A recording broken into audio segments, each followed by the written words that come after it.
What's going on? What's going on, ladies and gentlemen? Welcome to another edition of Nerdcamp Sports. I'm your host, R&B, and I am, of course, joined as usual by the usual suspects, the co-hosts, the gentlemen that make this thing go, Mr. Raj, Mr. Mike Wills himself, and Coach Will. How y'all fellas doing this evening? Doing good, man. Doing good. A little bit of So, a long day, but we're here now. It's over. Monday's done, and it's one down, four to go for me. yes, sir. Yes, sir. Yes, sir. Well, as we always do, I'm gonna go around the room. I'm gonna start with Coach Will. I'm gonna ask each one of you guys, where are you at on the scale of 1 to 10 as far as your mental health? I would say 6.5. Say 6.5. That's what's up. That's what's up, man. Not too bad. Over the halfway mark. That's what's it. What Most about you, Mike? definitely. Yeah, I'm gonna go and say it's 7. The weather's getting better outside. Mike and I had a little conversation before the show. Weather's got a lot to do with my mood, to be honest. So spring's finally here, man. So I'll say it's 7. Yeah, that's why I'm like a little more tired than usual because like it's hot, so the heat takes a little bit out of you, especially when you weren't prepared all the way for it. So it went from 50 to 81. Went from the heat to the AC in the truck. It went from sweatpants to shorts. So just a lot of changes. But to answer the question, I'd say today I'm at about a 7.5. I'll say. Good. And it's one of my favorite weeks of the year. It's WrestleMania week, so Mhm. one of my favorite weeks of the Well, year. I'm glad you said that, my brother. Because that's a perfect segue because that's exactly what's at the top of my list. It is WrestleMania week, gentlemen. We won't get to talk wrestling too much, but we can't pass it up on WrestleMania week. We gotta, at least acknowledge the fact that the big WrestleMania 42 live in Las Vegas is happening this weekend. Saturday night, Sunday night. It's gonna be a banger, I think, this year, man. I think it's very much more so anticipated this year than last year. I think a lot of the shit from last year with John Cena going heel, just a lot of stale storylines. It just wasn't given last year. This year, I feel like the build up and the hype has been somewhat better. We got a lot of good matches to look forward to for this weekend. So if I know me and Mike are probably the main avid wrestling watchers. So I'm gonna just ask Mike this one. Give me 3 matches that you're most forward looking to for this weekend, and then we can kind of move on from this topic. So I would say that I have four that I'm really looking forward to. The first one is anytime I can see Seth Rollins in the ring is something nothing short of amazing. A lot of people hate Gunther, but I personally like him. Like I like what he does, what he brings to the table. So I'm gonna go with that as one. Another one is Jacob Fatu and Drew McIntyre are going to kill each other. And I'm here for it. I'm here for them to kill each other. Number 3 is, Triple H, listen to the fans for once. Brock Lesnar and Obafemi. It's going to be something special. It's going to be something special. But y'all know they can't be number 1. I don't have mine on, but you got yours on. And Sunday night, Triple H can fix what he messed up at WrestleMania 40. what he messed up, giving Cody the title. Although I don't think Roman should win. I think CM Punk should go over. But I hope their storyline's been the most intriguing. The promos have been great. So those are my top 4 matches that I'm looking forward to for this weekend. You know, it's funny you say that because I think Punk is gonna lose because I think Cody's gonna win. I don't think they're gonna let Randy get that 15th. Or is it 15, right? He going for 15, right? It would be 15. The whole Pat McAfee into this storyline was unnecessary. That's why I think he gonna lose. And the other thing about it is, from what I've read, I don't know, I don't have complete confirmation, but ESPN wanted this and TKO agreed to it. So the power was taken from Triple H. It's crazy you say that. I actually read a report. I don't know how true it is, but I read a report that said TKO actually had planned for Vince McMahon to be the secret voice that Randy Orton was talking to. But when those new allegations came out right at that, like a week ago, you know what I'm saying? About a Like week right and a at that half moment ago, where yeah. they were getting ready to reveal who it was. And when she came and dropped these new allegations, I heard that they were kind of scrambling and they just went with Pat McAfee to kind of shift gears or whatever. But there's also rumors of The Rock kind of being like the one over everything over Pat while he's untouchable right now and all this stuff like that. So I don't know. It's interesting. It's gonna be fun to see it all play out, man. But enough of that. You know what I'm saying? Tune in this weekend. I know when I find time, I hopefully will have time because I'm supposed to be moving this week, but I definitely be tuning in. But outside of that, let's get into the nitty-gritty of this thing. I want to start this one off with once again, we have to cover this brother again, man, because me and Mike had a discussion yesterday and I thought it was interesting. But Jaden Ivey, man, he's been in the news, as we know. We all know what he had to say about the LGBTQ community and how that went down, him being waived from the Chicago Bulls. And ever since then, there have been all of these different stories coming out. We've seen stories about him dealing with mental illness, dealing with depression, his wife leaving him, so on and so forth. I actually got a chance to see Jaden Ivey on a podcast about a week back. And I'll just say this, which I've kind of already said this since the beginning. I personally don't think he's dealing with anything mental like that, like to the scale that we all thought in the beginning. I think this is just who he is, and this is where he's at, and this is where he's been for a long time. Because if you go back and do some research, you can find videos of him when he first got drafted to the Pistons, where he was still kind of speaking some of the same stuff, maybe just not to the level that he was. But with that being said, saw a TikTok the other day, and I shared it. It was a white guy. He was just kind of in uproars, as you know, some may say, because he was saying like, where's the black community at when it comes to defending Jaden Ivey? Because he was saying that you know, Dr. Umar and all of these people that love to make their name when it comes to speaking out on stuff when people get released and things happen and the chastisement of the industry comes about when you say the wrong shit, have all been quiet as crickets. And he basically has said that he felt like if Jaden Ivey came out and said something about a white guy and got released, that they'd be all over it like flies on stake. So you know, so I just kind of want to, you know, I shared that. Mike had a response to it.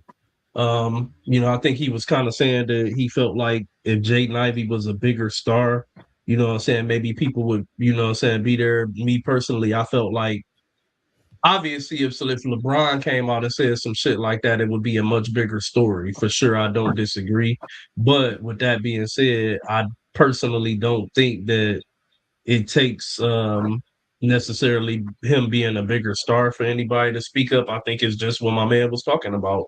People have a selective outrage, and they also have selective defense of things that they're willing to speak on and defend against when it comes to the industry.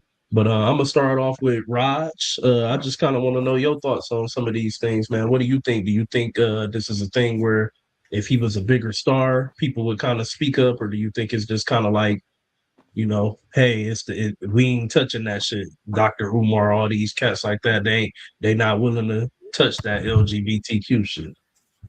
Yeah, I think because I actually did see the YouTube clip or the TikTok clip that came up with the white gentleman talking about the black community and where's their defense with Jaden Ivey. And in my personal opinion, I think when it comes down to the total consensus of the quote unquote black culture, we don't touch that topic. That's a very slippery slope because, as you guys already know, it's different than race because race is such a binary thing. It's either you are that race or you're not.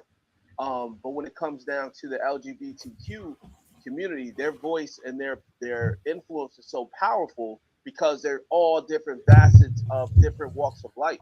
It's not just one race, not just one type of sexual orientation. It's all different types. So I can say something right now, and it can be clipped, and let's say the bisexual community won't approve of it, or the transgender community won't approve of it. That all falls under the umbrella of LGBTQ. And I say all that to say that when it comes down to these certain superstars, no matter if they're a big superstar or even up and coming superstar, we don't touch that topic. We all come to the agreement without even saying it that we are not touching that topic because that can potentially lead us to getting fired, temporarily removed from our job, or it can lead to huge backlash. So there's certain topics that we won't touch. Now, if it came down to some injustice things, as far as let's say they fired him because he was let's say praying during the national anthem, right? Now that's a topic that we can put our heels behind and put our hands behind because now we can say, okay, as Christians, as Black Christians, we can speak against that because it's not fair that there's corporations that are marginalizing prayer during the national anthem. See, that kind of stuff can be fixed and can be spoken about. But when it comes down to that mafia, when it comes down to LGBTQ mafia, we're not touching it. And I say all that to say you got to be very careful what you say online because it can't ever be retracted or taken away. So Dr. Umar, I think, is quiet because of that. I think there's a lot of people like, Lamont Hill. He normally speaks about Black injustice and people getting fired. There's a lot of people that's in the Twitter spaces as well that speaks about Black issues that are not saying anything because they're trying to hold their bag. Trust me. It's all a financial decision and a business decision. So with that being said, I wish Jaden Ivey the best with whatever that he does. I don't think it's anything too serious. I think it is slightly a cry for help because I do feel like he's becoming a little bit upset how the things are handled in the NBA. But welcome to the NBA. That's why you sign these contracts. So we'll see what happens, how this turns out. But he also got to understand that as an employer or an employee, you got certain responsibilities, things you can and cannot say. So he's got to be very mindful of that. Not saying careful, but just mindful of how things have played out. That's my take. Okay. So Will, interesting something Rod said. I'm gonna hit you with this question. When it comes to the Brother Hill and Dr. Umar, all these dudes who love to get on social media and run their mouth, you know what I'm saying, talk all this BS, I'd say, like Rod just said, they say that they for the people and they about the people, and it's all about the people and positivity and the Black movement and this and that. But when we see something like this with Jaden Ivey and we see that they quiet as a church mouse, when you think about those type of people and these type of subjects and things that's going on, how does that make you feel? Like when you think about them per se, like can you really be for the people when you only consider when you only willing to speak on certain things because you more afraid of losing your bag or your clicks, likes, views, or whatever the case may be? Um,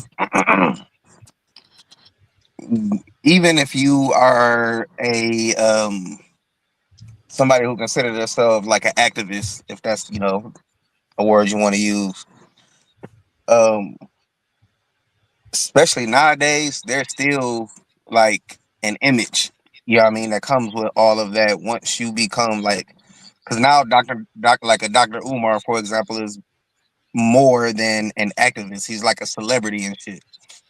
You know what I'm saying? So I feel like even with him, it's like I don't think he run around putting out every fire he can. It's got to be something that's, I don't want to say worth his time, but you know what I mean. It's got to be something that's going to draw him from whatever else the school that he been working on for, you know what I'm saying, how many ever years, or you know what I'm saying, that still ain't been building shit or whatever else it is. It's got to be worth his time.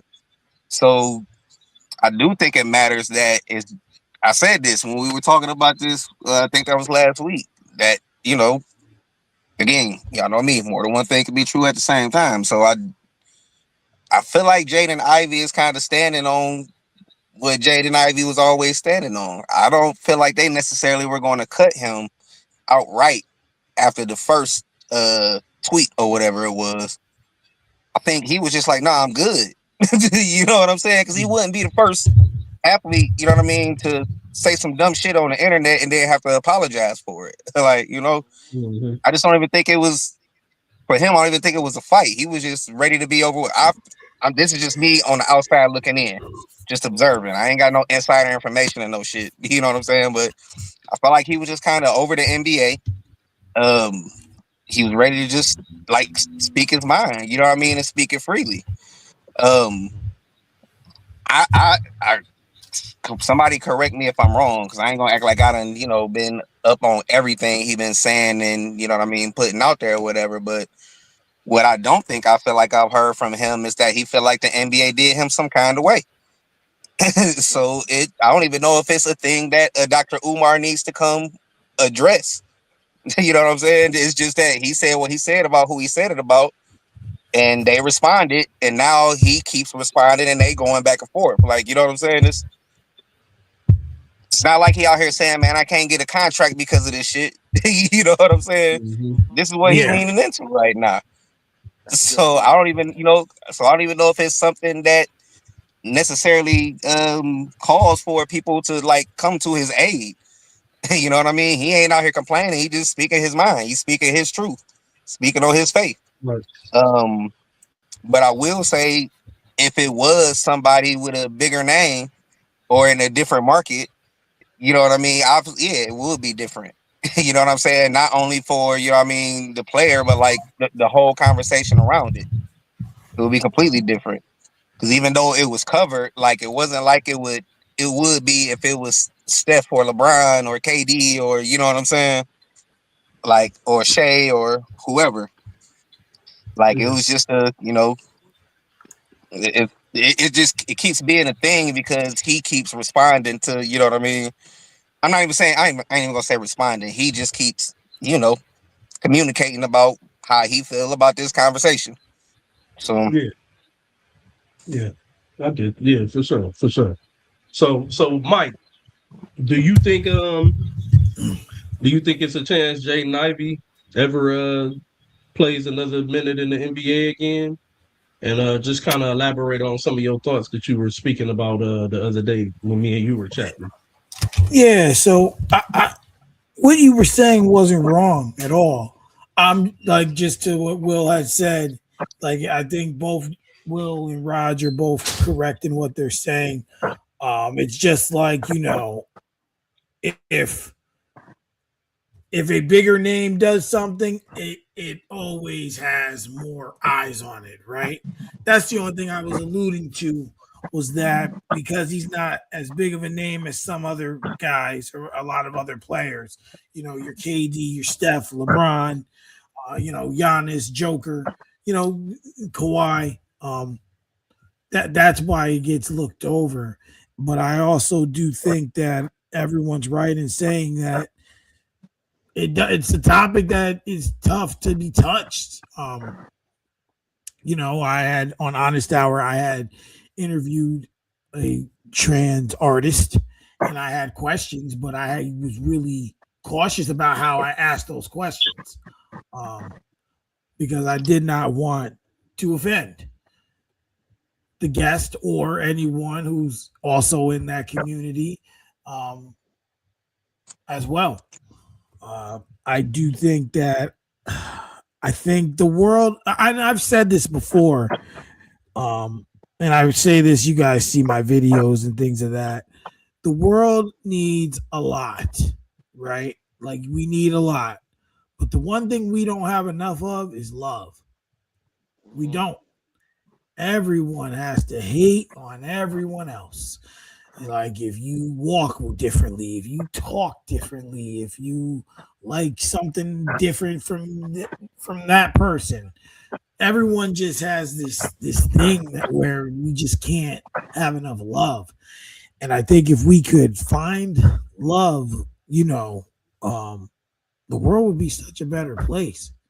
Like to me, he said what he said, and to your point, R&B, that you said before, that may just be who he is.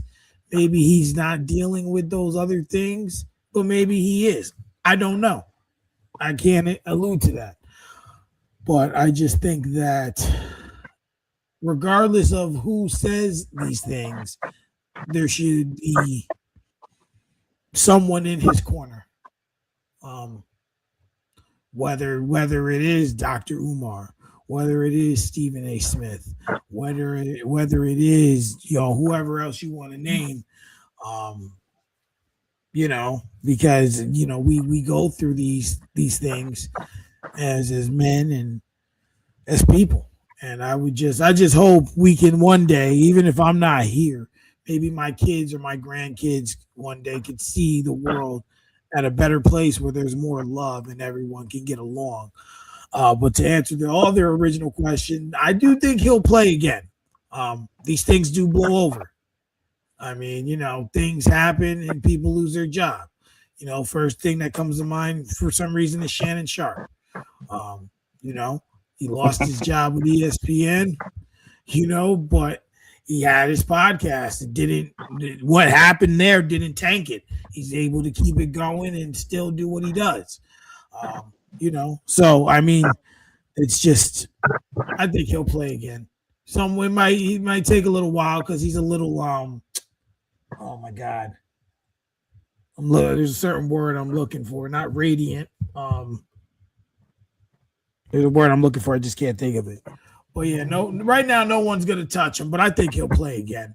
Maybe if not next season, the season after. I got one statement, and we can move on after that. I just got one statement though. Mm-hmm. Where's the black pastors at? It's a good fucking each other. See. so they not about to speak.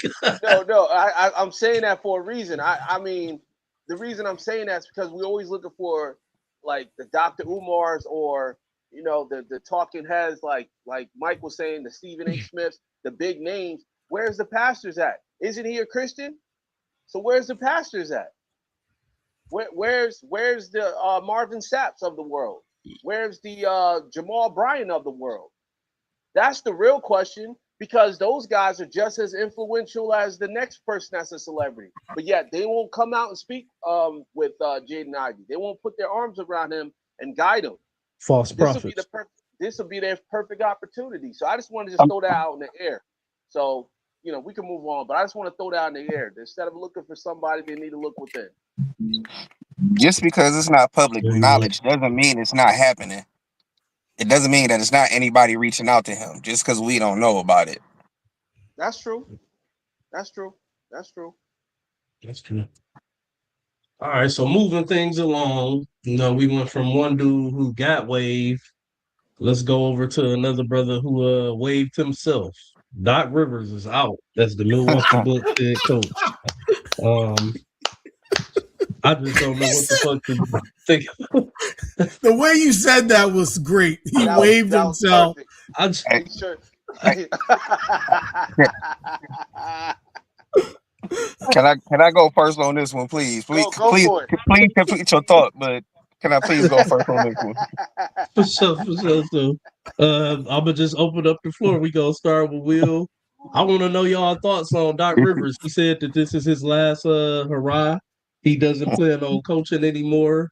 We know that he won the one championship with Boston, but we know that for the most part, I'm a preference by saying this, leading in the wheel. I think Doc Rivers is a great head coach, Mm. teaching wise. The shit that like as far as Great. what he was able to actually, I think he's a great teacher of a head coach. He let's not be misconstrued now. Like he's developed some talent. He's definitely brought some teams along the way. He just has never been able to take them over the hump outside of the '08 Celtics. But with saying that him being, he said that this is his last hurrah. He doesn't plan on coaching anymore. I'm gonna open it up with Will. Do you think that Doc Rivers is a Hall of Fame head coach? And do you truly think that this will be the end for him? I mean, he just got voted in, so you know what I mean. I'll say this: couple of thoughts. First one is about a week or so ago when they was asking Doc, when the media was asking him, you know what I mean, what he think he gonna be back next season? That motherfucker started talking about his grandkids. I knew it wasn't no chance in hell. You know what I'm saying? Like Doc, shit, Doc got his bags packed, nigga. You know what I'm saying? Like Doc is on the golf course in Florida or some shit right now on the Bahamas, like right now. The season just ended yesterday, right? You know what I'm saying? Like, like y'all know Nick Van Exel got traded from the Lakers to Denver because that nigga said 1-2-3 Cancun when they was down 0-3 in the first round. Like Doc was the one that Doc been in that bitch for the last month and a half. Like I can't wait until this shit is over. And he didn't even get fired. That ain't gonna get paid next year. He gonna be a fucking consultant. You know what I mean? Yeah. So Doc gonna be all right. I mean, I do think he's a Hall of Fame coach. I think he's Hall of Fame worthy. I know he got some shit on his resume. You know what I'm saying? All them 3-1 leads that he lost is what, like 4 or 5 series or some shit like that, right? That he had a 3-1 lead and lost the series. Bro. I can't even remember who it was. I wish I could remember who it was so I could credit them. But I heard somebody say something.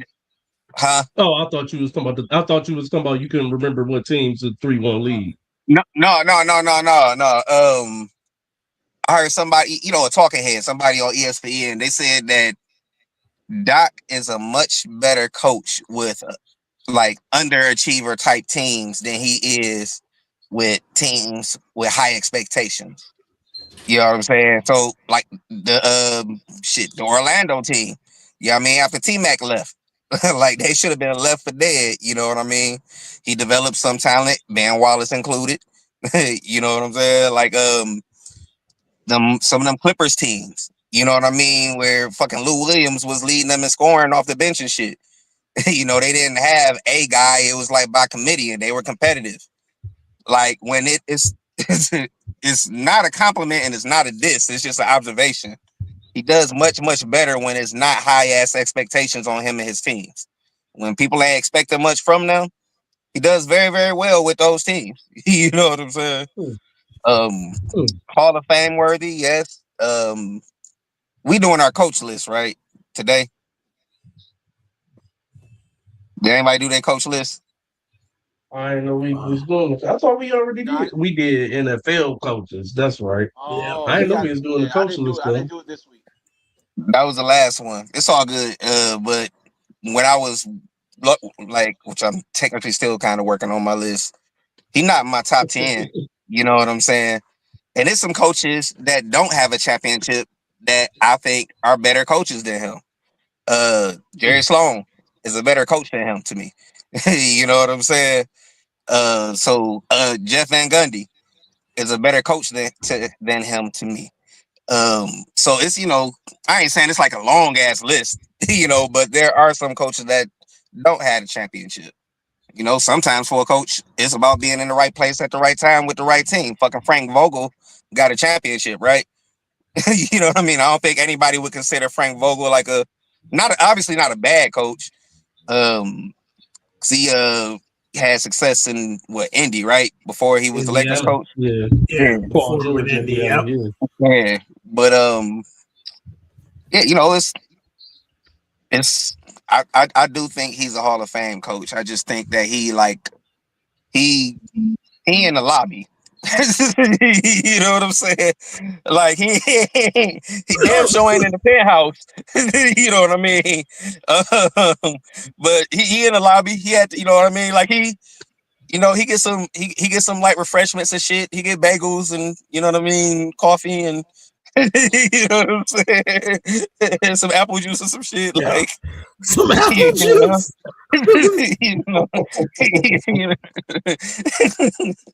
You know, he don't get the, you know what I mean, the prime You don't rib get and the the full. A5 You don't get the wagyu, and you know fillet. what I mean.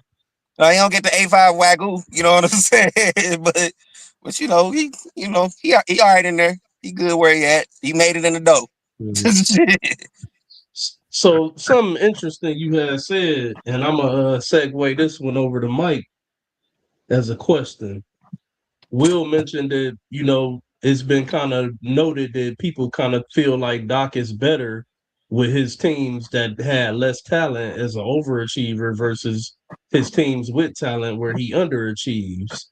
Do you think that could be a thing where he doesn't mesh well with top ranked players, like that he just seems, because it's a lot of stories out there in the media when you watch like All the Smoke and all these different podcasts where you hear a lot of these different players talk about run-ins that they had with Doc Rivers where it damn near came to blows. We all know the noted relationship between him and Rajon Rondo, how it was kind of rocky. So my Right. question to you, Mike, you know what I'm saying, do you think that he does not mesh well with superstar players? I'll say this. Sometimes people, a lot of people renown Phil Jackson as the greatest coach ever, right? But then people say that, oh, look who he coached. Now, let's take a look at this. And I say that to say for a reason. So sometimes you need someone good at coaching to handle multiple all-star players to handle egos. Some coaches have to handle egos, and players do not check their ego at the door. They just don't, especially in the NBA. So I think for him, expectations are scary. Now, once he won with the Celtics, once again, there was an expectation. He did not get back to there with the Celtics. Then he had, listen, I don't care what anyone says. Them Clippers teams should have won at least one championship. Mm-hmm. At least one. I think personally, even two. But they should have won a minimum of one. But there were a lot of people. You had CP, you had Blake, you had Jordan, DeAndre Jordan, obviously. Oh my gosh, JJ you had Redick. Crawford. JJ Redick, Lou Will, Jay Crossover. List goes on You and on had and on and on. Yeah. that list of players. Those teams were special, and to me, I think Will's point is right about him having the expectation part, but superstar players just ain't his thing. I mean, wasn't he the coach when you had Tatum, Brown, and Kyrie there all at the same time? He was the coach at that time, right? No, I think that was Bradley No. Stevens. No, that was Brad. Yeah, that was Brad Stevens. Was that it Bradley Stevens? Stevens. Okay. I wasn't. Yeah, he was Yeah, already in Yeah, LA by then. he kept underachieving too, which is why he ended up going upstairs and taking the job upstairs. Yeah, he was like, I'd rather control who's here versus me being here and being controlled. But I think that for him, yes, I agree that he doesn't know how to coach superstar players that well. And then you look at the Bucks situation, they fired their coach for him. Like this man wasn't even like coaching bad. The team, I think, correct me if I'm wrong, if one of you guys remember, was in second or third place in the conference. It was like fired the 32 coach. and 12. They was like 32 and 12 or something like that. 32 and 11 and 12, something like that. Yes. Sure.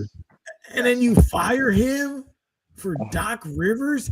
That is the second most asinine thing that I ever seen, besides Dwayne Casey winning Coach of the Year and then getting fired by the Raptors. That was number one, the most asinine thing in terms of head coaches that I've ever seen. But I just think that the expectation was too high. And the other thing too, at least with the Bucks, and I'm only really staying there because that's what's most current.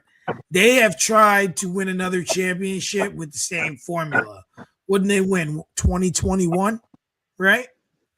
I think 22. Yeah, 2021. Yeah, 21. 2021. 5 years, and it has not worked again.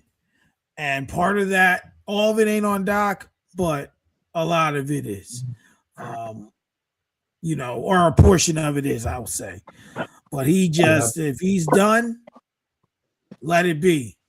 But Doc, if you watch this, Raj wants you to coach the Nets. Hell no. Real quick before you go, Raj. In fairness to Doc,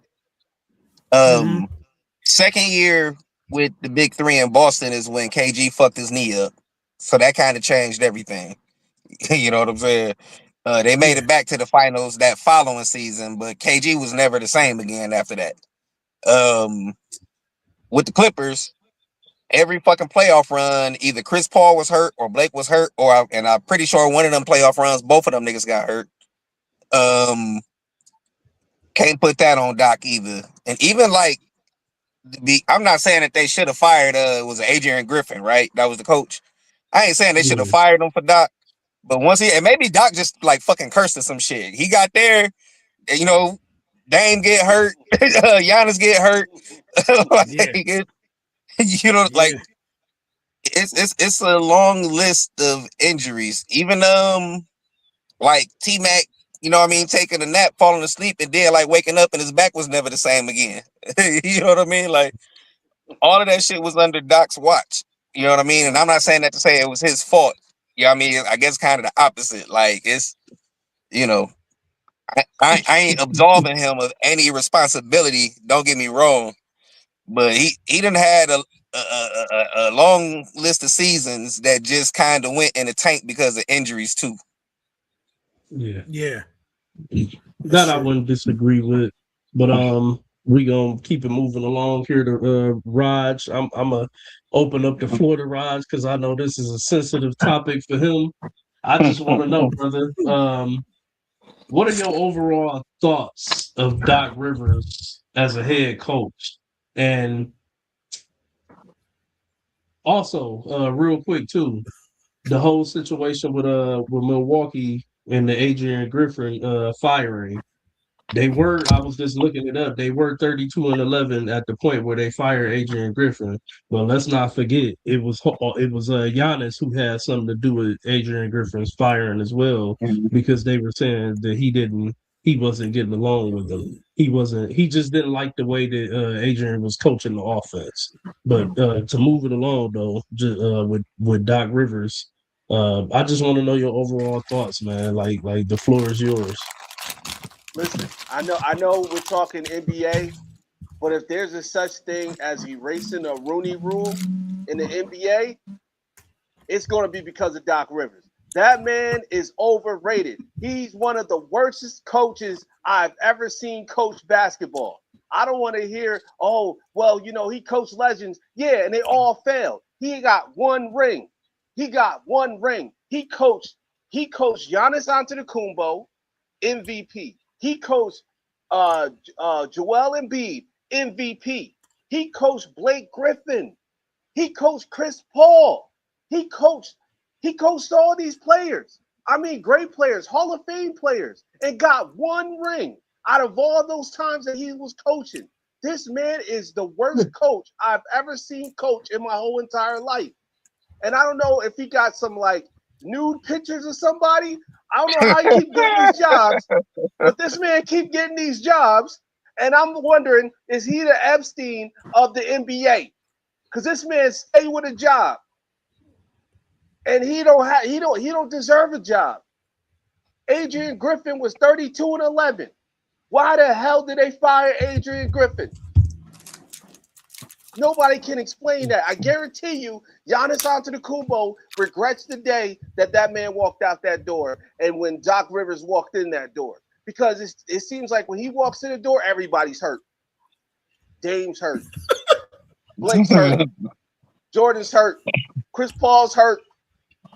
If it comes down to coaching and superstars, I guarantee you the players hurt. I mean, Ben Simmons have not been the same since Doc Rivers walked in that building.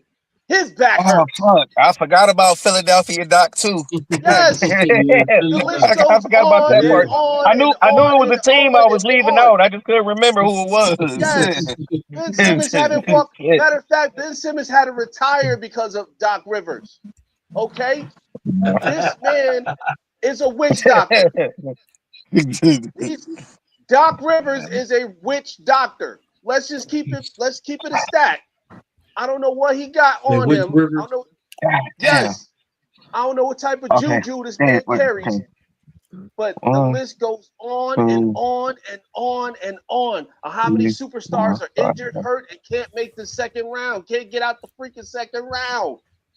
I'm surprised he didn't coach James Harden.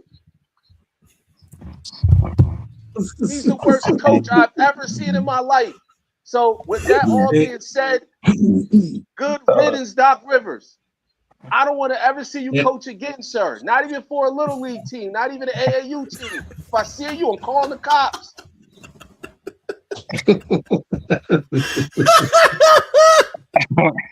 You better not touch another court again. The only court that you need to be touching is divorce court. That's it. And the people's court. You better not touch a basketball court, sir. I don't want to see you ever again, sir.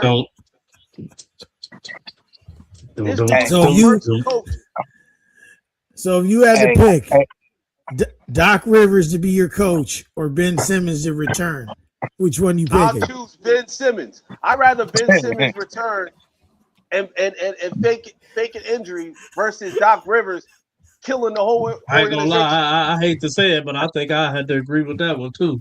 At least I feel like it might be some upside there. There's some upside with Ben Simmons. Somewhere, somehow, he's 6'10", damn it, jump. He could get a rebound. But Doc Rivers, as soon as he walked through the door, everybody's hurt. Everybody's hurt. Can't get out the second round. They either hurt, beefed out, or underachieving. Yes. Hey, I gotta retract my statement earlier just a little bit because I just thought I really just did some math in my head, and I'm sure I'm leaving some people out. But Doc has coached no less than 10 surefire first ballot Hall of Famers. Yes. Doc might have done the least with the most. You know what I mean? In a way that we haven't really seen before. Like like for real. Like T-Mac, Ray Allen, Paul Pierce, KG, Blake Griffin, Chris Paul, and B gonna get in. And even if he don't, he won a fucking MVP. James Harden, Giannis, Dame Lillard. Rondo. That is fuck. You think Rondo go get in? I hope he do. I think you can make an argument for Rondo. I do think too. I think he I deserves do it. As too. much as I Hey, hate him, I okay. think he deserves But it. exactly. But so I gotta correct myself. Doc is still in the lobby, but Doc washing windows. Doc serving niggas refreshments. You know what I'm saying? Making sure the bathroom clean. You know what I'm saying? Like Doc working to stay in. He's working. Doc, He's working. Doc ain't in there. Shining the hallway flows. Dog. Man. He's Can I get your sweeping. shirt? Can I get your jacket, sir? You know what I'm saying? Nigga, Doc. Yeah, Doc. And he is still horse doing it all. Still horse. That's right. He He the did. first coach I ever seen go horse in the preseason game. I was like, what the fuck? Like, nigga, Need to go horse see this a is throat preseason. Oh man. Man, Oh man. man, Oh man, but we gonna keep I think Doc, when Giannis got hurt in the playoffs last year, I think Doc knew this was a fucking season for him, but he wasn't gonna quit because he wanted his money. You know what I'm saying? That nigga started telling his players to Google him and shit, which probably wasn't the best idea because all them fucking 3-1 comebacks 3-1 are gonna come lead. up when you know what I'm Oh saying when you yeah. Google The 3-1 them. leads that he blew about 3 of them. Yeah. Yep. So we keep it moving along. I got a subject I want to touch on. We've kind of touched on this over the past few weeks, but something I had talked about with my bro the other day, and I want to kind of bring it to the table. So we all know the NBA 65 game rule. We all know that players like Cade, Luca, I think they said Joker Anthony just Edwards. made it last night. Yeah, He had to play. Anthony Edwards. Yeah, he Yeah, had to Joker play had to play 15 minutes 15 last minutes. night. Yeah. Yeah. Yeah. So like some of these players will not be eligible for awards and all NBAs and stuff like that because of the 65 game rule. And which we've spoke about this before, and I am in favor of the 65 game rule. But I want to know what you guys think about this. And I'll go to Roger with this one first. What would you guys say if they kept the 65 game rule intact, but say you have a season kind of like Cade Cunningham, which I said that this was probably the perfect storm for it to happen to somebody like him, who we all know was like in that top tier of the MVP conversation pretty much throughout all of the, I say what, maybe like the just before the All-Star break up until he got hurt. You know, saying he was like one like top 3 in the MVP conversation. We know the season that he's had with Detroit, number 1 seed in the East this year, and then all of a sudden, boom, collapse lung. I think they should be able to file an appeal with the NBA in order to become eligible for these awards. They should be able to file an appeal and go to the NBA and say, hey, you know what I'm saying? This is a legitimate injury, splaze splee, you know what I'm saying? I should still be eligible to for these awards or for these all NBAs. Now, when we're talking about players that's just low managing and just taking nights off because they don't want to play or you know what I'm saying, they don't feel like playing, then you know, hey, that's what the 65 game rule is for, and that's why I'm in favor of it. Hell, Cade on his he returned a few nights ago and played, and they asked him about it in the press conference, and even him, someone who this is going to rob him of these opportunities this year, said that he's a fan of the 65 game rule because he understands why it's in place, because he feels like, you know, these players need to show up to play when they can play for fans that spend their hard-earned money. So again, I you know, starting with Raj, I want to know what you think if they're able to go to the office, to the league office, and say, you know, hey, I want to file an appeal because my injury was legit, and we all know that I had been playing, you know what I'm saying, damn near every game up until this injury. What do you think about that?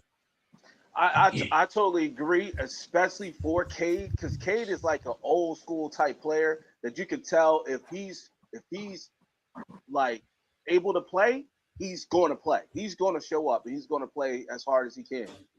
It's unfortunate that he had a lung injury, which is crazy, because there's no real true timetable to when he can come back or how long he will be out. So I think it's unfortunate because it's almost like a catch-22 when it comes down to like first team NBA and his MVP status as well. But like you said, if it's somebody who's resting because they don't want to play, I think those are the type of players that don't need to receive any type of first or second or third team type opportunities that they normally give at the end of the season. But I honestly believe they're probably going to adjust the 65 games to about 60 next season because a lot of players are complaining about it, especially those who are really actually showing up to the game. I know that Victor Wembanyama mentioned some math on it as well, but something got to give. Something got to give, and I hope that they can give some type of appeal and say, listen, I understand the rule, but in this type of certain situation, we really can't help the fact that we only played 60 games this season or 59 games because of a certain severe injury that happened. I think there should be exceptions to the rule when it comes down to those type of things. And last but not least, I want to say that I am a fan of the 65 game rule as far as like monitoring the ability to get the players out there on the court, but I'm not a fan of forcing people to get hurt or play while they're actually really seriously hurt. I'm not a fan of that. Yeah. I'd rather them do less games. Facts. Okay. So, Mike, I open up the floor to you with the same question, man. What do you think about the 65 game rule if they're able to go and file an appeal with the league office to say, hey, this is a legitimate injury. I've been playing all season. I played every game, and now I'm hurt. You guys can't do this to me. So before I answer that, I'm going to go another direction. Can one of you tell me how many minutes Victor Wembanyama played this season?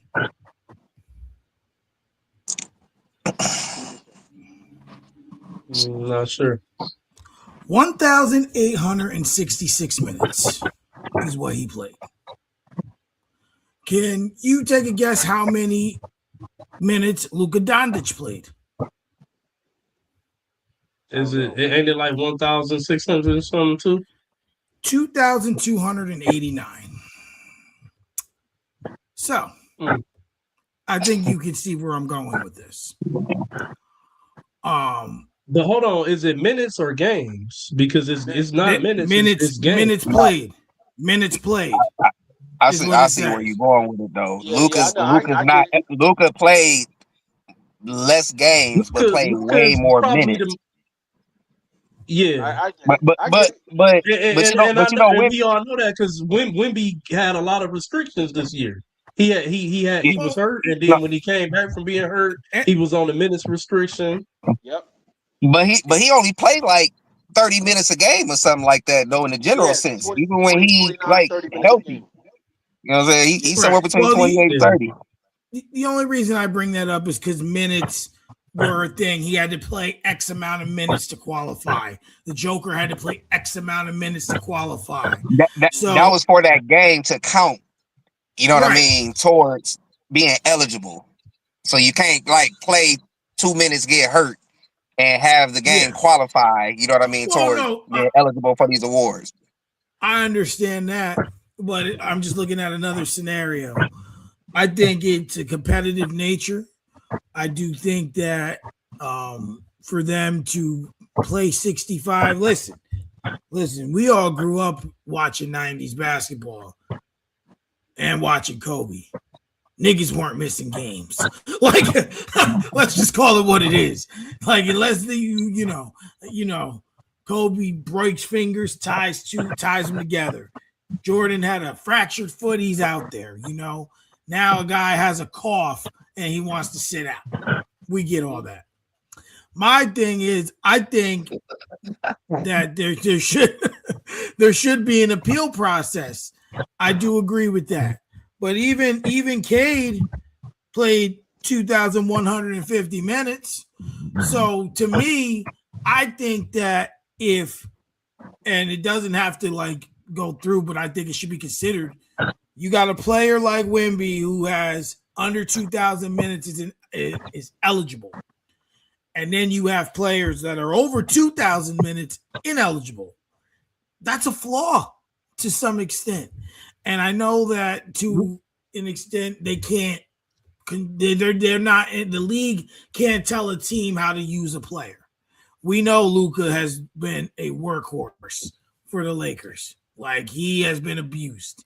And that's probably why he got hurt. The Cade thing was just, that happens in sports. It's happened in football. It happens in basketball. It just happens. But it's just, I just don't, something's unsettling about that you can have all these minutes and it really counts for nothing. But to answer the actual question, I think each injury should be looked at. And Cade is a prime candidate for something like that. I'm glad that based on what you just said, he's humbled about it and understands it. But in the same sense, it really is just sad, And I think Raj is right. They might look at this, and I don't think they'll go back to what it was before, but they might lower it to 60. They might, or they might say X amount of games or X amount of minutes. That's something I would rather them do. So I would say if you have to either do a minimum of 65 games or whatever. Let's just say for the sake of the take, I'll say 2,000 minutes played. That creates eligibility. That way you're keeping pace with your 65, but you're not counting anyone out if they hit the minutes required to be eligible. But I do think they need to do some fixing with it, especially like you said with people like Cade, because that's something that's hell that might not even be basketball related. That could just happen. Scary. Yeah. So I'm of course we about to bring it over to you, Will. But with Mike bringing that new information to the table, I kind of want to rephrase how I'm gonna ask this. What do you think about this 65 game rule, and then being able to go and file for an appeal? But also, how do you feel about the system itself with the flawedness of these minutes and different things like that? I will say that with Wemby, as I was kind of saying before, we all know that he's had a lot of minutes restrictions this season, and a lot of games where he would only play so many minutes because of injury. We all know how he's built. He's built like a giraffe, so you got to be delicate with him because he's so nimble and easy to be hurt. And also with Luka, I just want to say this real quick. I feel like Luka kind of did some of this to himself with all of the technicals and getting ejected and suspended with technicals and stuff like that. He kind of did a little bit of this to himself. You know what I'm saying? Maybe if he retracted some of the ejections and technicals, then maybe we having a different conversation right now. But you know what I'm saying? With that, I open it up to the floor to Will. I mean, this one hit too close to home, so obviously I'm all for some kind of exception being made. Not, out of any bias, but because I think it's fair to him. He deserves it. Feel like they decided in the middle of last season, as long as the owners and the players association can get together and work it out, if they agree to make changes, they can always change things in the CBA. So I feel like they should tweak it. I feel like Mike made a great point about the minutes. It does. I don't feel like it just has to be like one marker. You know what I mean? It could be 65 games played, or 2,000 minutes played. You know what I'm saying? Comparing anybody against Wemby, I don't think it's fair in regards to the minutes, because it's not just this season. Like they have been very, very strict and regimented. Even before he got drafted to the league, his whole method of preparation, and he had like a whole team, and because they aware that he, you know, he's 7'3", 7'4", and we ain't used to seeing people his size move the way he do and having to do what he do on the court. So he's it's not just this season. His minutes are always going to be down, and he's probably never going to play an 82 game season. He's never going to average, you know what I mean, 37, 38 minutes a night. Um, Most teams are going away from playing players that much anymore. You know what I mean?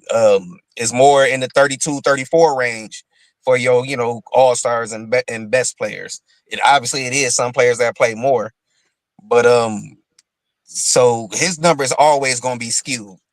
It's never going to look like everybody else's, but it's kind of like just what you see when you watching. You know what I'm saying? Like he is he might be unquestionably the best player in the league right now. Like it's nobody affects the game the way he do. So they are just being careful with him. I get that part. And it's probably gonna end up costing him, you know what I mean, at some point.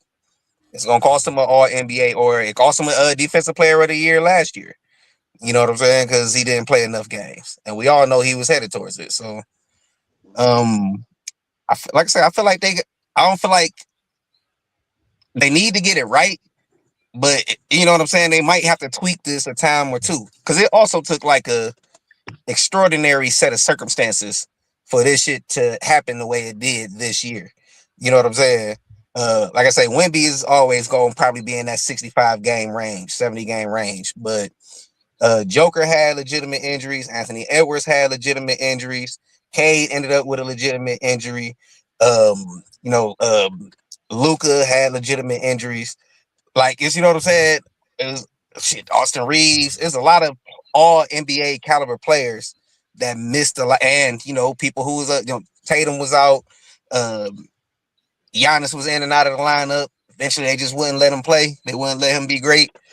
But this was just a weird, strange season in a lot of ways, especially when it came to injuries and all the different people of that caliber that were injured this year. Like, you know what I mean? It's not like it's going to be like this every year, so I don't want them to overcorrect either. You know what I mean? By assuming that this first year happening this way is what the normal is going to be like. And the rule itself, I like the spirit of the rule. I just want them to tweak it and kind of get it right.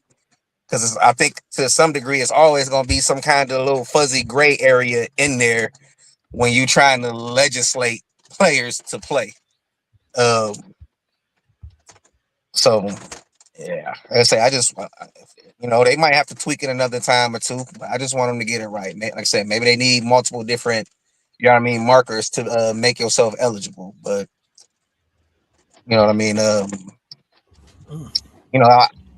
It's the letter of the law, but then it's also the spirit of the law too. And I think everybody was kind of on the same page about that. That K really was. He had missed some games, like some maintenance games, but he had missed a whole lot. He was playing every night. Right. You know what I'm saying, for the most part. So I feel Right. like everybody kind of saw that. Mm. So hopefully it'll lead to something. You know what I mean, to where they can kind of rectify that. Okay.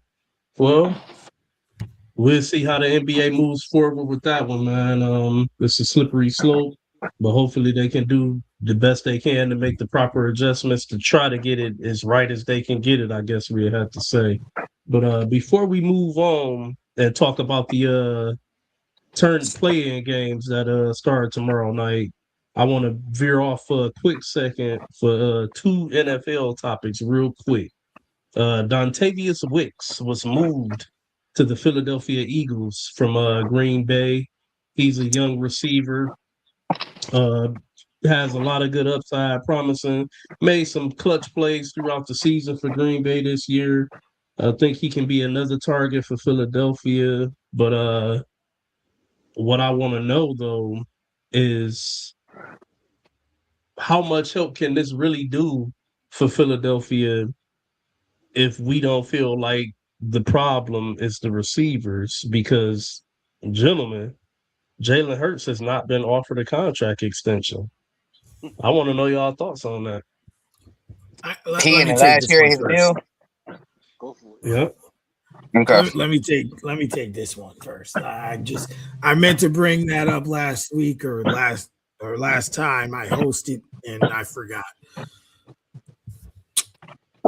Jalen Hurts, in my opinion, right now, is the most disrespected Super Bowl quarterback. And I feel like Philly puts a leash on him. When they won that Super Bowl, I don't know if you guys, you and Raj remember R&B, but I said in order for them to beat Kansas City the second time, he was going to have to throw the ball. He was not throwing the ball up until that point. And what did he do? He threw the ball. And he threw the ball well, and they won. The score didn't justify the game, but he threw the ball well enough for them to win the game and win very convincingly. Something I don't even think any of us picked, if I remember correctly. Now, the issue is, to me, is not the receivers. I don't even think it's fully Jalen Hurts because there's times where they let him unlock and he does what he's supposed to do. Their head coach is their problem. And that's not saying he's a bad coach, but he definitely leashes Jalen Hurts, right? And now look at the domino effect, okay? So they won a Super Bowl. Let's be honest. Jalen Hurts did do his thing, but Saquon Barkley was the key to that Super Bowl, right? No matter how you word it, the season he had was phenomenal. Now,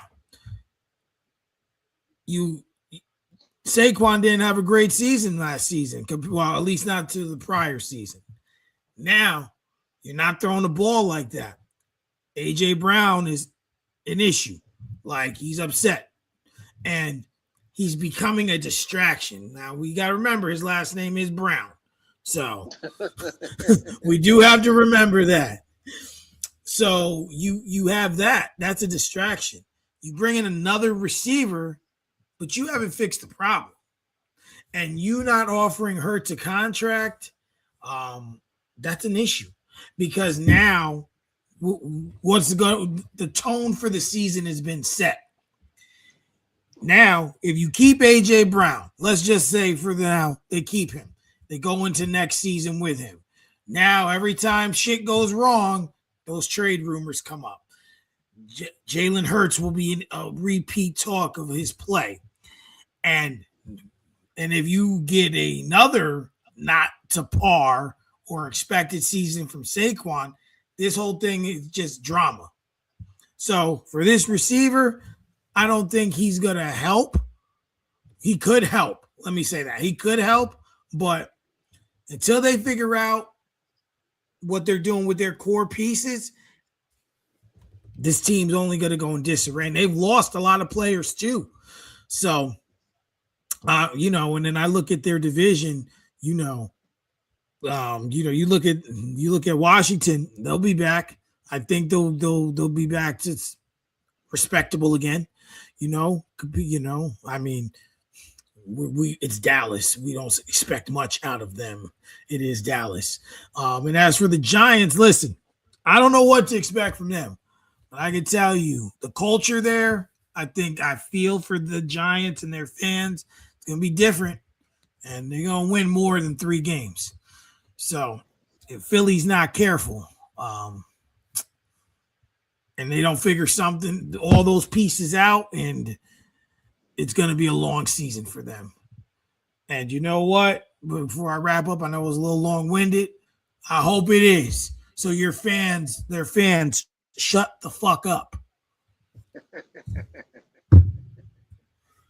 Lord. It's like Dallas is bad. Their fans have been quiet. And then the Philly fans just like, we going to step up and talk shit. No, shut up. Shut up. The only thing is, at least they got a reason to talk. Y'all won a Super Bowl recently and bend and chew. So, all right, now I'm done. All right, so Raj, why Jalen Hurts ain't got this contract extension? Like, why? I need to know. I honestly believe that Jalen Hurts isn't good enough. I've been saying it for years. He's overrated, and he's not one of those quarterbacks that show any type of emotions. He don't show any type of care. He just goes out there and he's a system quarterback. I'm not saying that he's a bad quarterback, but he's a system quarterback. And the gig's up. The gig's up. Philly knows. One thing about the organization, they know better than we do because they watch him every single day. And I've been saying it for a few years that he's not that guy. Wouldn't you say that every quarterback is a system quarterback though, to a certain extent? To a certain Kind of feel extent, like it. but he's basically the black Brock Purdy. How about that? Does that clear it up?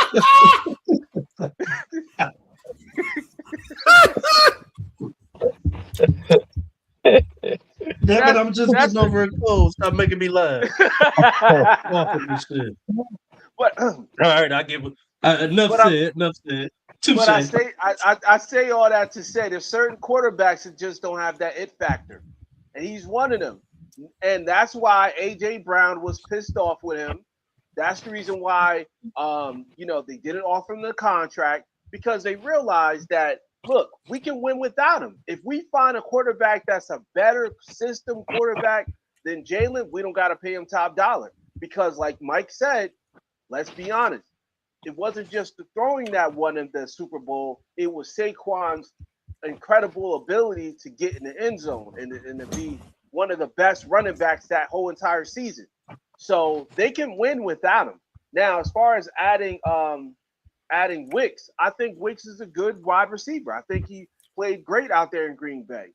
But if you don't got a quarterback to throw to him, then it doesn't even matter. It's almost like leaving your Lamborghini in the driveway and not pulling off. You know what I'm saying? Like it's just going to be just wasting and collecting dust. So he got two Lamborghinis now. He got AJ Brown and he also got Wicks. And if you want to throw in what's the other wide receiver from Devontae Smith, Alabama?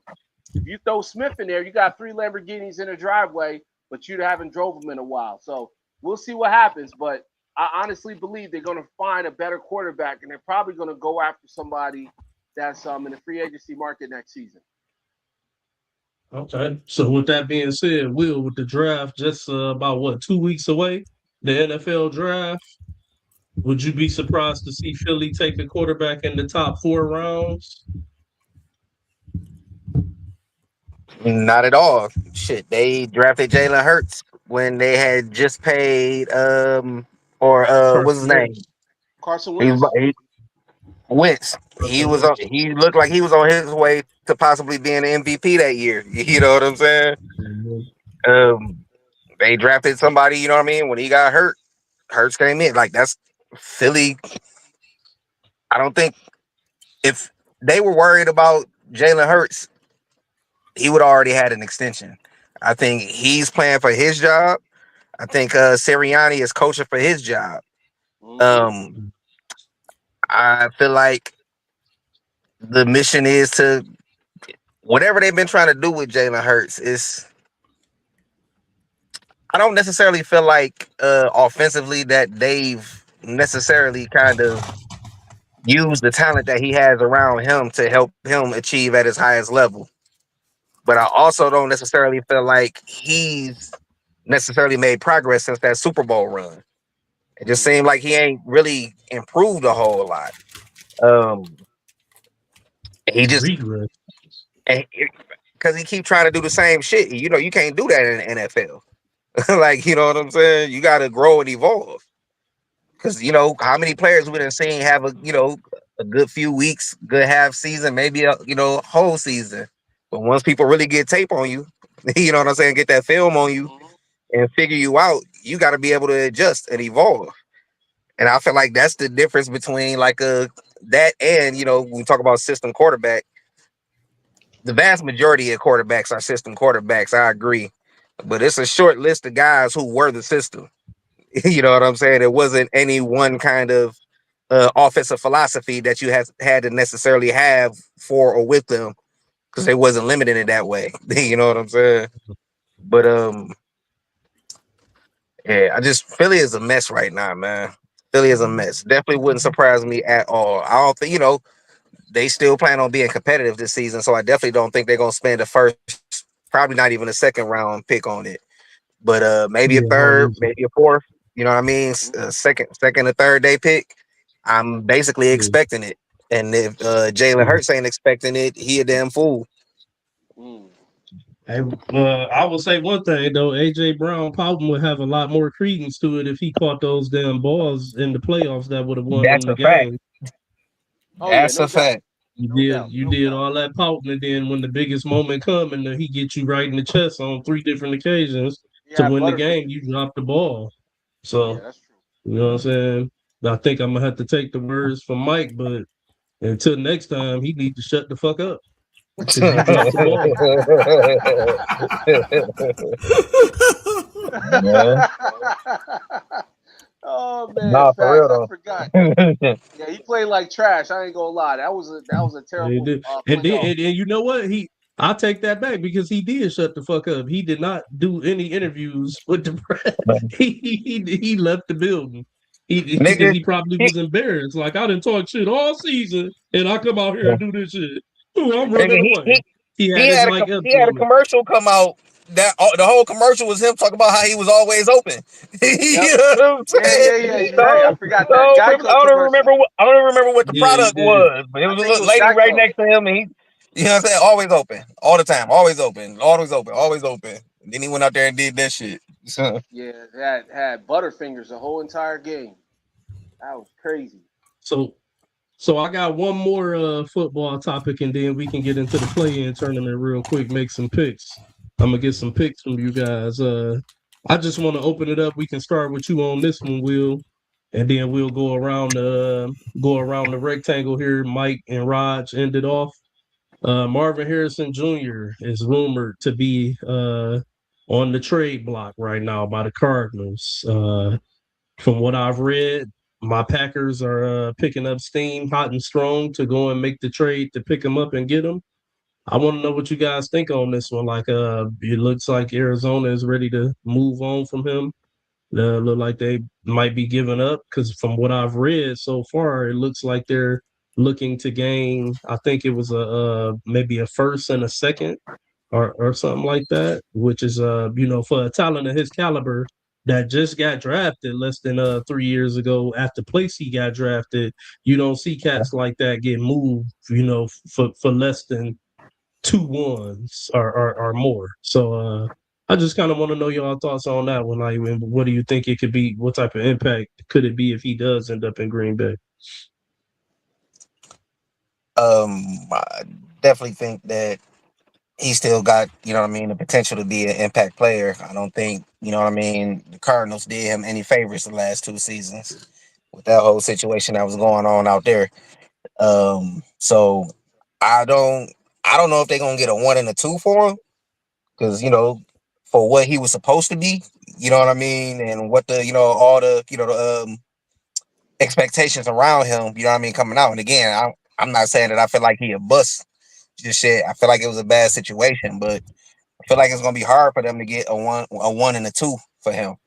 Um, I think they can get something, definitely a value. I just don't Yeah, think it's gonna be a 1 and a 2.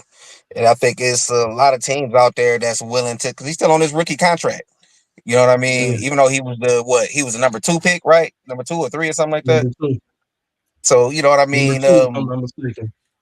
Yeah. So yeah, he's still on his rookie contract. So 2 years, you know what I mean? 2 more years, with the option to have, you know what I mean, that 5th year extension, to kind of see, you know what I mean, what you got. Like, yeah, I think it's a bunch of teams out there they don't want to take a flyer on him. You know me, I definitely don't want him going to fucking Green Bay. You know what I'm saying? I take issue with that part of your question. Fuck that is how I feel about it. They the only team being mentioned right now is as far as the suitor that's looking to make the move. So they was the only ones I could really, make the argument or make the discussion around. Do Green Bay got a 1 and a 2 to trade for him? Because they just gave up what they gave up for Micah last season. Well, Micah got hurt too, so I think some things kind of ball back in their favor off that injury.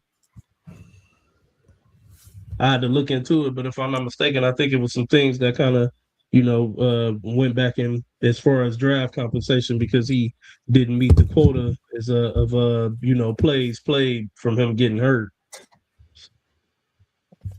But Mike, what's your thoughts on this Marvin Harrison Jr.? Like, do you think he can, whether it's with the Packers or what, if it's somewhere else, do you think he can rejuvenate his young career, kind of bring some more of that promise back of what we thought he was coming out of Ohio State?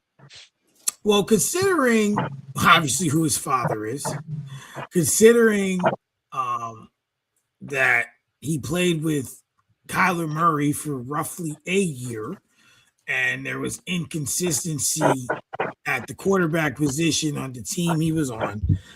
His career numbers through 2 seasons is 103 receptions out of 189 targets, shy of 1,500 yards, 1,493 to be exact, and 12 touchdowns. So that's damn near 1 season. Right.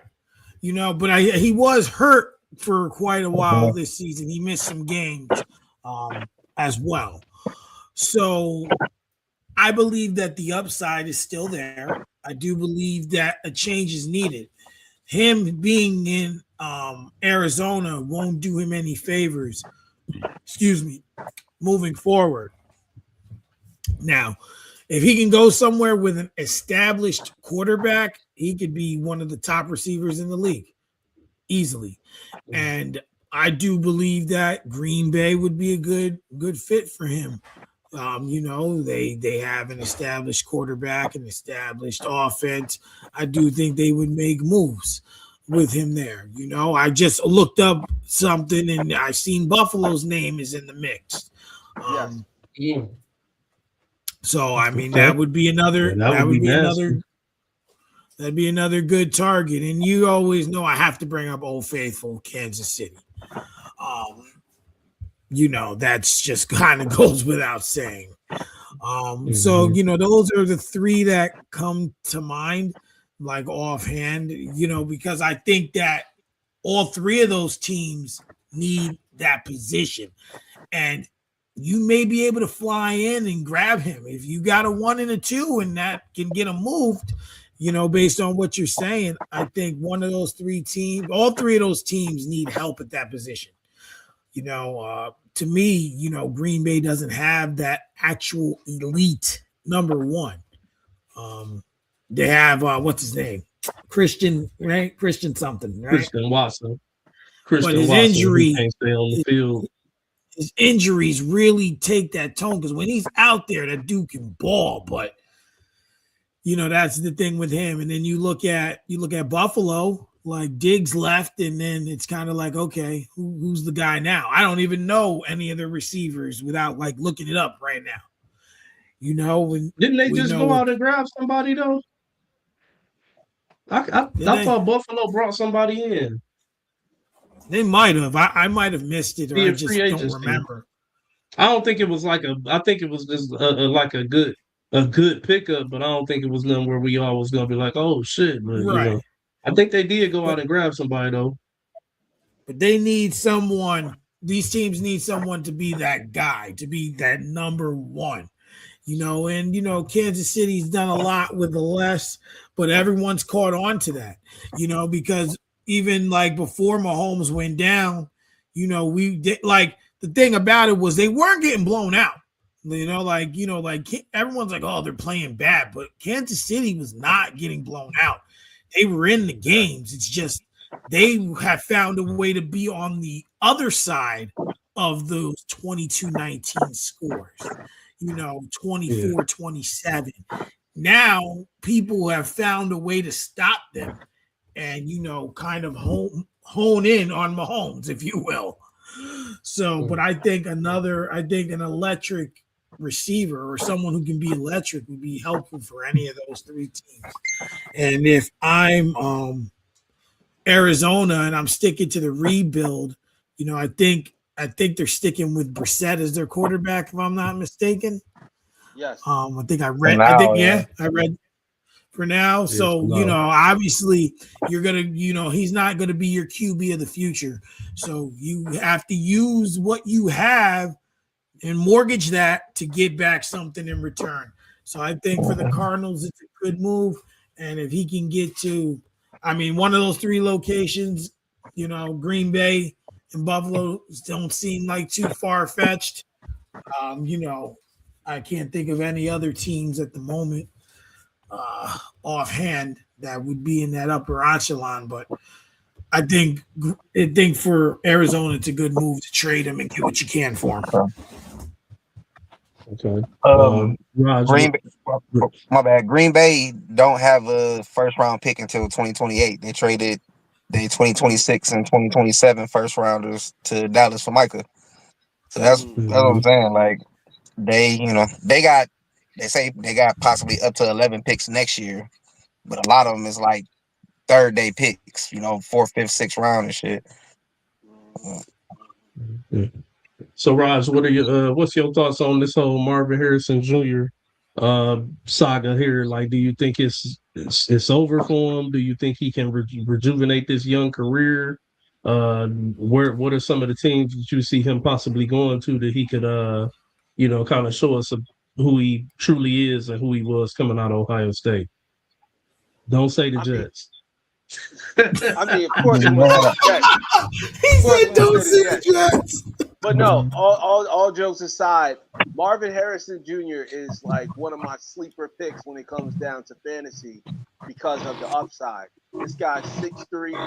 He's 23 years old. He'll be 24 when the season starts, so he's still young, and he's got an opportunity to be a breakout wide receiver if he could just get the right quarterback that believes in him. And to be quite honest, if I'm Marvin, I'm staying in Arizona. I'm not leaving. And the reason why is because that's how much I believe. I don't think it's his choice. It ain't his choice. It's the team. Well, if he has to go, he got to go. But I would definitely, I wouldn't trade him. Even if I'm the organization, I wouldn't trade him because that's how much I believe in Brissett. Jacoby Brissett.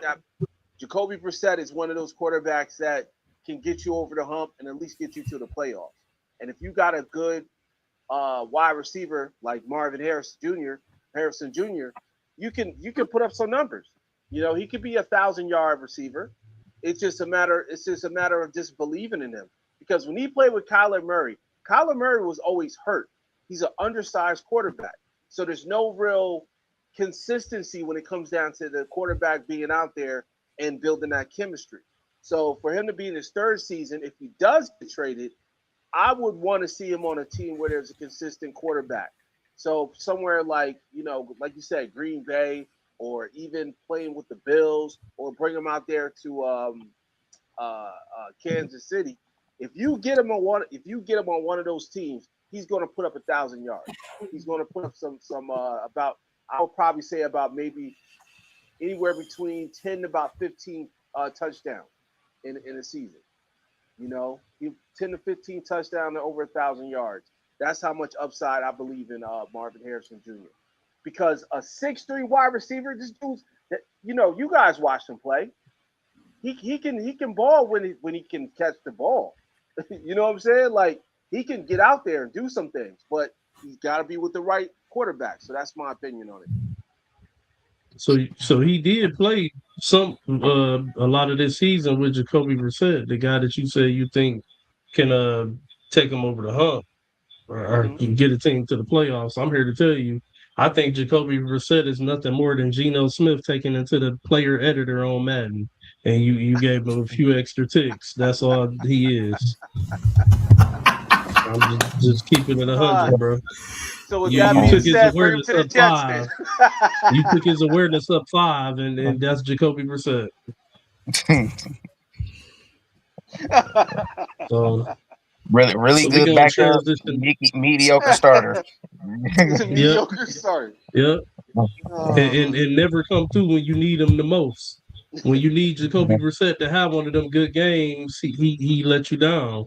When it's a game, when it's like, man, yeah, the season over, blah, blah, whatever. Who cares about this shit? They playing over in fucking England. Now he come out and look like the second coming of Tom Brady. Like, stop, bro. But let's transition this thing back round to the NBA for the wrap up, gentlemen. The the playoffs officially start tomorrow with the play-in tournament. So I'm gonna go down the list real quick. We gonna Are have we doing? the Heat Are we versus the. just? I'm sorry. Can we also, if everyone's cool, I just want to give to go down the potential the matchups that we know so far and kind of give just our opinion on who might win. At least Oh, what we okay. You know. talking about Who's like the gonna? actual playoffs? Yeah. What You we know, at know. least. Got you. All right, I'm sorry. Go But real quick ahead. on the play-in tournament games, I'm gonna just go through the list real quick. We got the Heat versus the Hornets. The loser of that game will be eliminated. Blazers versus Suns. The winner of that game will get the seventh seed in the West.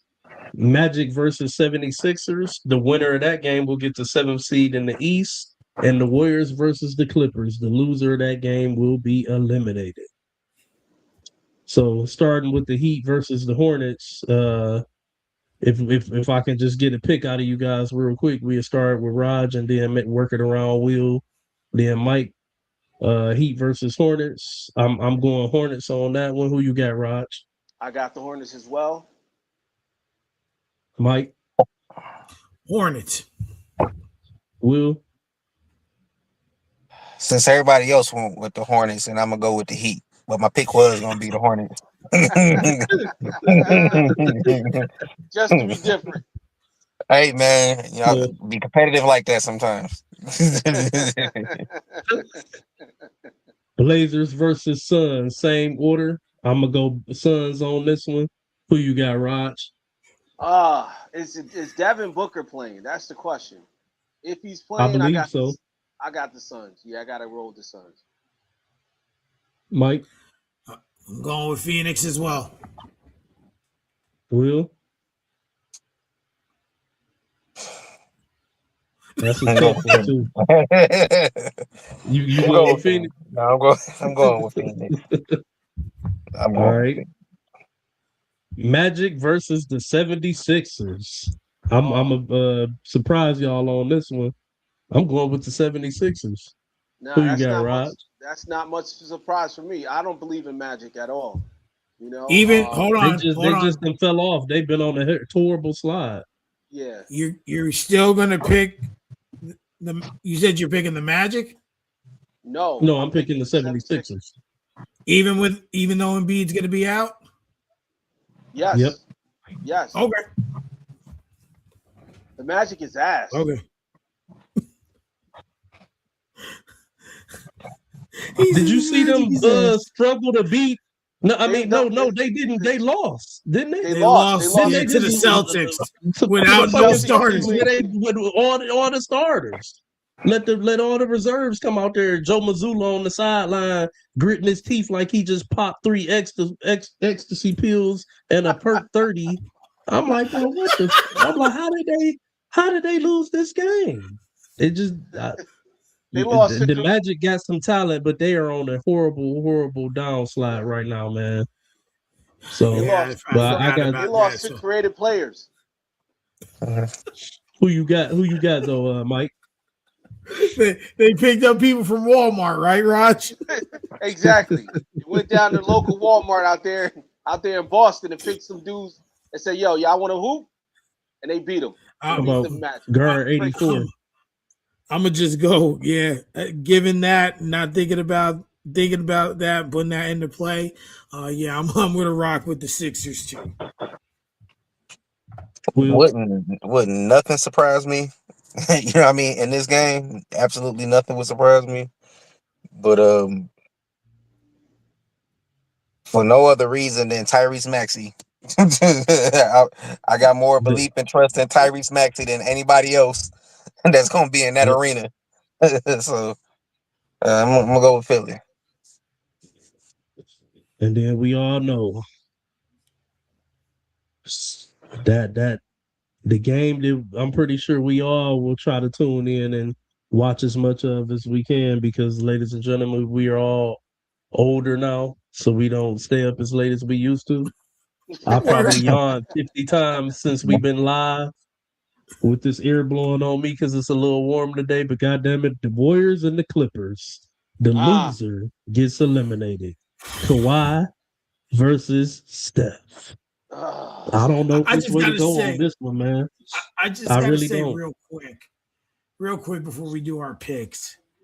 You know, I never thought I'd see a day where we're talking about Steph Curry and Kawhi Leonard as playing teams. Exactly. like just like this don't sit well with me like at all. And I really don't know who to pick either.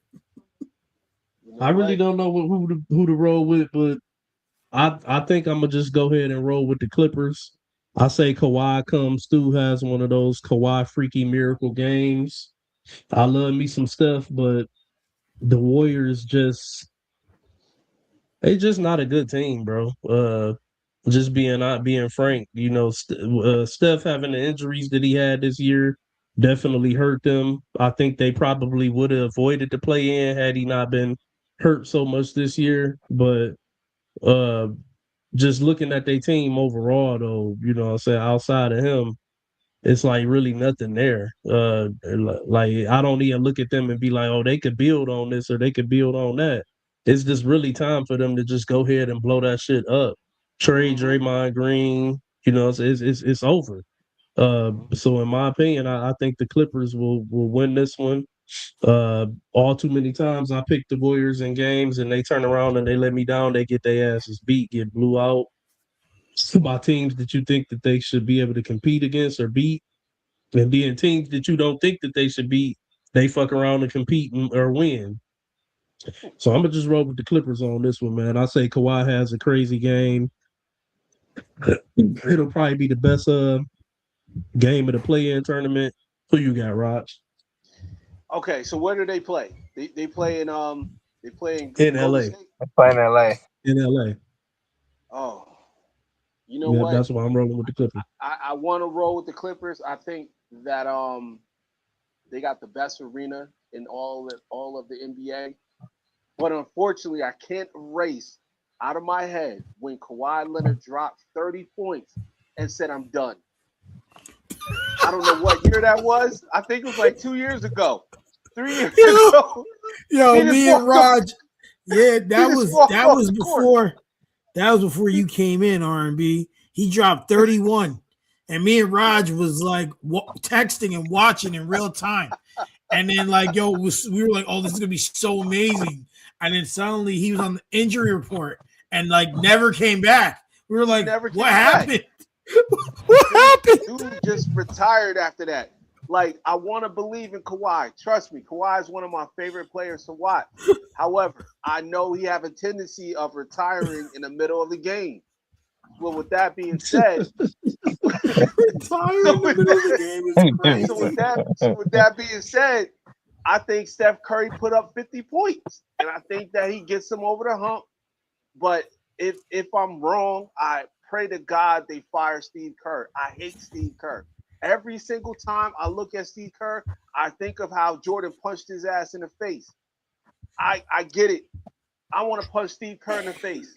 That man have lost me so much money in my life. I hate the Warriors, but I got the Warriors beating the Clippers in this series. Raj, you got a lot of smoke out here, bro. Raj got a lot of smoke out here, man. Everyone catching strays tonight. Hey, Raj can't walk too many city streets by himself, bro. I know, right? I gotta be careful what I say. Too much going on. Yeah, some people walking up on him. For real, for real. What's that you say about our Stevie Kerr boy? Oh Who man. you got, Mike?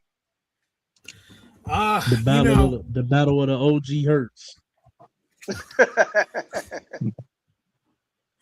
it's crazy because you sit here and you think of this, and like I said, it's crazy to think that we're having this discussion about Kawhi Leonard and Steph Curry in the play-in, but somehow, some way, LeBron's still in the playoff. Like, At 42 years old. Hey, but now, come on now, don't do that now, cause if my boy was here, he'd be like, "Oh, there go the hate," but it ain't hate; it's just reality. Yeah. Steph and Kawhi not playing with Luka and Austin Reeves. Now, come on, let's keep it a buck. They not playing with them two, so That's fair. that That's them fair. two got a lot to well, do with the Lakers being where they at right now. That's fair. I And yeah. see that. that ain't to take nothing away from LeBron. That's just being fair. Yeah. Yeah. But the reality is he's still there. Like what I said wasn't wrong. I'm just saying. Yeah, the reality is he's still there, but the reality is if you took him and swapped him out with Steph or Kawhi, it would probably be the same result. Hell, might even be I, better. I don't know. Steph missed a lot of games this year. You Yeah. know what I'm saying? Like But we don't know. So We don't even know exactly what Steph is right now. You know what I'm saying? Because he I'm missed going. like right. 25 games in a row or something with that knee. Le, Yeah. Like so, LeBron missed and a lot of games this year. I think we forget. yeah, he missed his early, and then for the most part, Yeah, once he came back, you know what I mean. Like he been on the court. He obviously didn't have this low which management days because the nigga's 67 right, years old. You know right, what I mean? which would have boded, which I think would have boded worse for go if he was in Golden State or LA, because Steph got hurt. Remember, Golden State actually started out pretty solid this year. Then Yeah. Jimmy went down, then Steph went down. So you swap it out and you take a LeBron away from Golden State early, then Jimmy go down. You looking at a worse team. I don't know. I'm just thinking in terms of how many games Steph actually missed this year. Like, you know what I'm saying? Yeah. Like, But it means something to actually be on the court another 20 something more games. You know, but but to officially answer the question, I'm going with the Clippers. Who you got, Will? feel like I'm rolling the dice either fucking way. You know what I'm saying? Because again, as has already been stated, like Steph coming back off an injury, Kawhi is Kawhi. You never know with him. So again, another one of them games wouldn't surprise me if Steph go out there and have a night game. Wouldn't surprise me if Kawhi went out there and dropped 40. But if I gotta bet on one or the other, I guess I'm gonna take the Clippers. Cause Kawhi been, you know what I mean? Kawhi been cooking for a good, you know what I'm saying? Since he had the early injuries in the season, like he been solid. You know what I mean? Like he should make All NBA. But Yeah. like I say, never know with that nigga. But I'm gonna go with the Clippers. I think I got a quick little question. Between the Warriors and the Clippers, we already know the winner of the Blazers and the Suns get the 7th seed. So that means the loser would go to take on the winner of the Warriors and the Clippers. Mm-hmm. So Right. let's just say between the Blazers, Suns, Warriors, Clippers, which one of those teams would y'all say OKC doesn't want to see in the first round in a 1-8 matchup? The the Suns. I would say the Suns. Hmm. I don't think OKC got no concerns about none of that shit. Whoever it is, they lucky if they get one game off of them. I say Yeah. that. I agree with Will, but for the sake of the question, I would say the Clippers, from my perspective. Yeah, I would agree with that. Again, Kawhi Yeah. be doing Kawhi shit sometimes. Sometimes Right. it's epic. Sometimes it's you know what I'm saying? Epically Epic bad. Hey, fail. what if that nigga go? What if he take him to the AC and average 30 and knock off OKC? Shit. If that's the Would not case, surprise me because Kawhi be doing yeah, Kawhi shit. yeah, Wouldn't yeah. surprise me at all. To be honest Then with we you, need, then we need like it. Then Now we I need ain't to gonna have lie. I think that would surprise me. I'd be like, that. what the fuck That did I I'm, just? surprised me. Knocking off I mean, OKC. look, look. If that happened, I ain't gonna be sitting here like, man, I told y'all niggas. Like, no, like obviously Yeah, it's like I ain't saying I would bet my check on it. You know what I mean? But Kawhi, when I be talking about difference between greatest or greatness and like best, Kawhi is one of them dudes that's way higher on my list of best players I've ever seen than he is on greatest, just because of how many games he done missed. But what we all done seen, like Kawhi at his best, he's one of the best basketball players I've ever watched. It's just yeah, he the health shit. You know what I'm saying? He couldn't do it. You know yeah. what I mean? Consistently. Well, not consistently, but you know what I mean. He kept having the injuries and shit. And every time we write the nigga off, you know what I'm saying? He Mhm. do shit like he did this season. Yeah. So say, oh, y'all niggas say that I'm out here stealing money. All right. But I will say Show y'all something real quick. he's playing better than I've seen him play in a long time when it comes down to health. I don't know Health who's his wise, yeah. doctor, but his health is amazing this season. He Mhm. played way more games than I expected. Yep. Yeah. Yep. And if he got hurt in game 2 of the first round, shit wouldn't surprise me. Facts. Yeah. That's what I'm saying. He just walked right off the court, and you're like, wait, wait, I didn't see him fall. I didn't see him fall. What the hell happened? He's falls right off. man, man, He if we subject to drop 50 in game one, and then by the morning they be talking about rest in peace, Kawhi. He died in the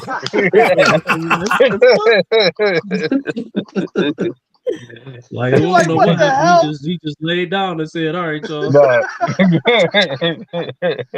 I'm telling you, yo, that game. I want to say it was 3 years ago, right, Mike? Oh yeah, that was Yeah, because that was about that 3 years happened. ago. It was That 3 years happened ago. before R&B joined the show. So yeah, that was I'm, like 3 years Yeah, ago because we was I'm, amazed because I'm it was the telling you, Suns and the Clippers. It was amazing. yes.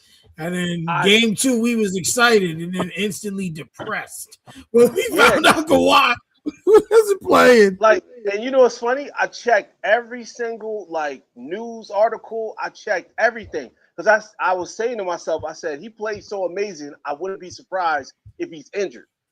I said I didn't see him walk off the court weird or nothing. I just feel like he's done. And long and behold, he was done. He wasn't injured. He just stopped playing. He said, I'm good. I dropped my 31. I'm good. I got a So question. I got a question for y'all. So, yeah, all the talk, and deservedly so, but all the talk right now is about Giannis and you know what I mean, whether Milwaukee gonna trade him or not, which we all pretty much know that shit is about to happen. yeah. But is Kawhi like the sleeper, you know what I mean, situation right now? Because he only got 1 year left on his deal. Like, you know what I mean? Do LA maybe look to move him, you know what I mean, this offseason to try to get something out of that situation or try to distance himself from this investigation that's taking place and all of that shit? Is it You other, know, I didn't who think wants of to I trade didn't, for Kawhi? Like, you know what I mean, right now, and I don't mean that in a negative way, but the injury history and everything, but he just had the season he didn't had. Like, is this a sleeper situation that nobody really talking about? I think so. I didn't really think of it could like be. that. But you know what? You brought up a very interesting point because of the whole investigation on that endorsement deal that was fake. Um, honestly, I think that they're going to trade him because it's better to trade him now while his stocks are high than trade him low while he's injured. Well, the endorsement deal wasn't fake. He just got hurt. It's like, Hey, whatever works. All I know is I don't know nothing about that tree company, but he got paid 30 million for it. oh Plant no, some no, that's trees in toughy LA. though, man. That's a man with the 1 year left on the deal. If anybody does, If anybody does trade for Kawhi, I think it will obviously have to be somebody that sees a contender or feel like they're a player away from being a contender. And it's interesting. We was just sitting up here talking about the team like Orlando. I think they could use somebody like a Kawhi. I think he could, get them that extra shot in the ass pause that they seem like they might need to sustain and make a true run. I think a lot of people thought Desmond Bain was it. And there's no disrespect to Desmond Bain. I like him as a player, but I knew he wasn't it. I thought he was a good pickup and a good piece for them, but I knew he wasn't gonna be what I didn't see him going there and be like, "Oh, Orlando about to be the shit." But nah, You didn't think he was gonna elevate them? nah. He helped him, but he's not elevating. I think that's more about Paulo than him though. Like Paulo is the one that everybody is waiting on Paulo to. balling. Niggas trash though, Paulo right? balling this year. Man, people thought Paulo was gonna take that step and be one of them ones. I know he putting up numbers, but they still like. Yeah, they did. Based off last year, yeah, you're right. I'll give you that. So that's what I'm saying. Like, he was supposed to take another. What people thought he was gonna take another step this year, and that ain't exactly happened. He bought. I ain't saying he trash, but yeah. Well, gentlemen, I think that about wraps it up there. Anything anybody else wants to kind of cover or talk about before we get ready to end this Diddy thing here? No, just if you guys can, don't log out when I end the show. I just want to say something backstage before we call it in, but I have nothing else I want to cover. No, that's it. Going once, going twice. All right. Well, that was all she wrote for this evening. Be sure to tune in next week. We'll be back with another edition of Nerdcamp Sports. We out. Peace. Peace.